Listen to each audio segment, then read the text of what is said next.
Good morning. I'm going to be reading some chapters of Matilda and posting them online for you guys so that we can make sure that we finish the book by the end of the school year. So please be on look out for that. Today I'm reading the first miracle, and I will read the second miracle at our 3 p.m. live chat. I'm going to show the pages this time because there are some pictures in this book. Matilda sat down again at her desk. The Trunchbull seated herself behind the teacher's table. It was the first time she had sat down during the lesson. Then she reached out a hand and took hold of her water jug. Still holding the jug by the handle, but not lifting it yet, she said, "I have never been able to understand why small children are so disgusting. They are the bane of my life. They are like insects. They should be got rid of as early as possible. We get rid of flies with fly spray and by hanging up fly paper. I have often thought of inventing a spray for getting rid of small children. How splendid it would be to walk into this classroom with a gigantic spray gun in my hands and start pumping it. Or better still, some huge strips of sticky paper. I would hang them all around the school and you'd all get stuck to them and that would be the end of it. Wouldn't that be a good idea, Miss Honey?" "If it's meant to be a joke, headmistress, I don't think it's a very funny one," Miss Honey said from the back of the class. "You wouldn't, would you, Miss Honey?" the Trunchbull said. "And it's not meant to be a joke. My idea of a perfect school, Miss Honey, is one that has no children in it at all. One of these days, I shall start up a school like that. I think it will be very successful."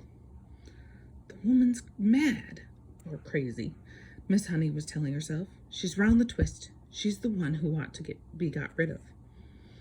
The Trunchbull now lifted the large blue porcelain water jug and poured some water into her glass, and suddenly, with the water, out came the long, slimy newt straight into the glass. Plop. Remember, this is the newt that Lavender caught in her back garden. So there he is in the glass. The Trunchbull let out a yell and leapt off of her chair as though a firecracker had gone off underneath her.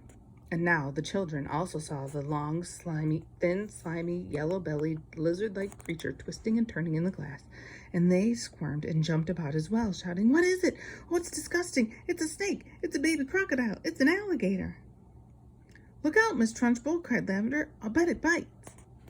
The Trunchbull, this mighty female giant, stood there in her green breeches, quivering like a blancmange. Blancmange is a type of sauce.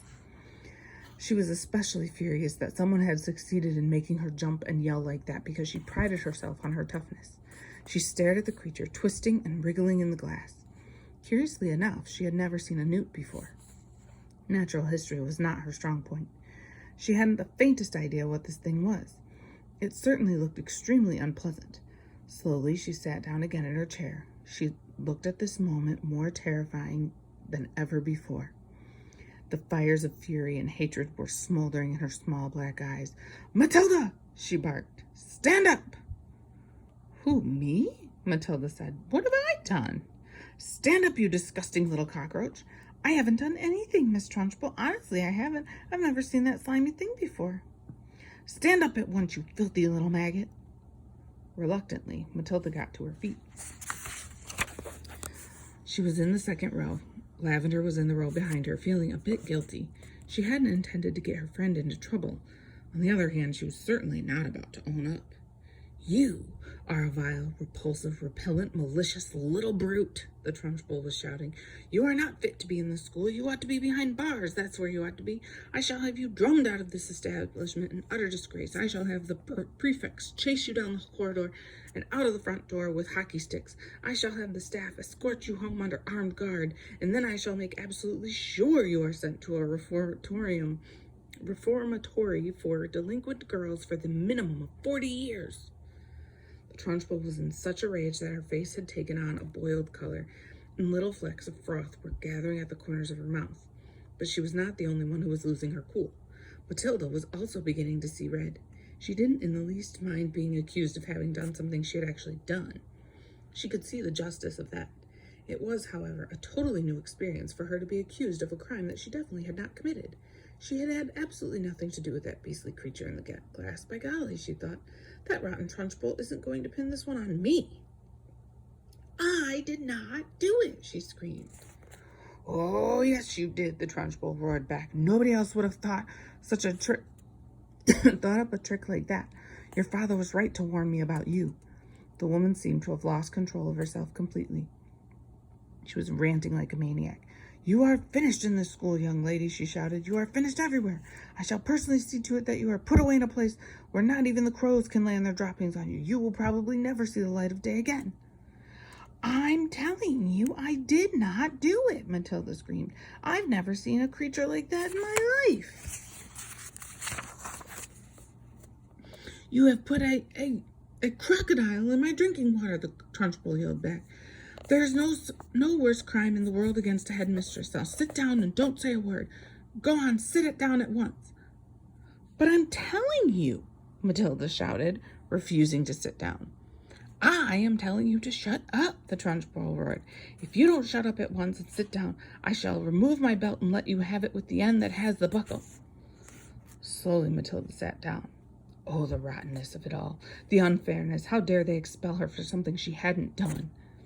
Matilda felt herself getting angrier and angrier and angrier, so unbearably angry that something was bound to explode inside her very soon. The newt was still squirming in the tall glass of water. It looked horribly uncomfortable. The glass was not big enough for it. Matilda glared at the Trunchbull. How she hated her. She glared at the glass with the newt in it. She longed to march up and grab the glass and tip the contents, newt and all, over the Trunchbull's head. She trembled to think what the Trunchbull would do to her if she did that. The Trunchbull was sitting behind the teacher's table, staring with a mixture of horror and fascination at the newt wriggling in the glass. Matilda's eyes were also riveted on the glass, and now, quite slowly, there began to creep over Matilda a most extraordinary and peculiar feeling. The feeling was mostly in the eyes. A kind of electricity seemed to be gathering inside them. A sense of power was brewing in those eyes of hers.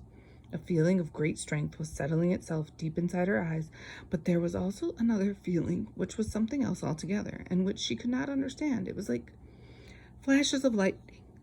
Little waves of lightning seemed to be flashing out of her eyes. Her eyeballs were beginning to get hot, as though vast energy was building up somewhere inside of them. It was an amazing sensation. She kept her eyes steadily on the glass, and now the power was concentrating itself in one small part of each eye and growing stronger and stronger, and it felt as though millions of tiny little invisible arms with hands on them were shooting out of her eyes towards the glass she was staring at. "Tip it," Matilda whispered. "Tip it over." She saw the glass wobble. It actually tilted backwards a fraction of an inch, then righted itself again. She kept pushing at it with all those millions of invisible little arms and hands that were reaching out from her eyes, feeling the power that was flashing straight from the two little black dots in the very centers of her eyeballs. "Tip it," she whispered again. "Tip it over." Once more the glass wobbled. She pushed harder still, willing her eyes to shoot out more power. And then very slowly, so slowly she could hardly see it happening, the glass began to lean backwards, further and further and farther backwards until it was balancing on just one edge of the base. And there it teetered for a few seconds before finally toppling over and falling with a sharp tinkle onto the desktop. The water in it and the squirming newt splashed out all over Miss Trunchbull's enormous bosom, which is chest. The headmistress let out a yell that must have rattled every window pane in the building, and for the second time in the last 5 minutes, she shot out of her chair like a rocket. The newt clutched desperately at the cotton smock where it covered the great chest, and there it clung with its little claw-like feet. The Trunchbull looked down and saw it, and she bellowed even louder, and with a swipe of her hand, she sent the creature flying across the classroom. It landed on the floor beside Lavender's desk, and very quickly she ducked down, picked it up, and put it into her pencil box for another time. A newt, she decided, was a useful thing to have around. The Trunchbull, her face more like a boiled ham than ever, was standing before the glass, quivering with fury. Her massive bosom was heaving in and out, and the splash of water down the front of it made a dark, wet patch that had probably soaked right through to her skin. "Who did it?" she roared. "Come on, own up, step forward. You won't escape this time. Who is responsible for this dirty job? Who pushed over this glass?" No one answered. The whole room remained as silent as a tomb. "Matilda!" she roared. "It was you." I know It was you. Matilda in the second row sat very still and said nothing. A strange feeling of serenity and confidence was sweeping over her, and all of a sudden she found that she was frightened by nobody in the world.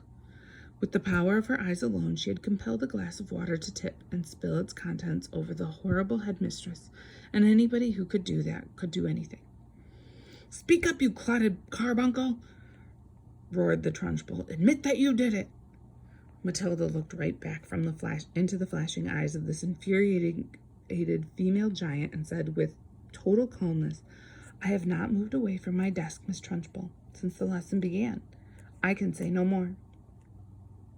Suddenly, the entire class seemed to rise up against the headmistress. "She didn't move," they cried out. "Matilda didn't move. Nobody moved. You must have knocked it over yourself." "I most certainly did not knock it over myself," roared the Trunchbull. "How dare you suggest such a thing?"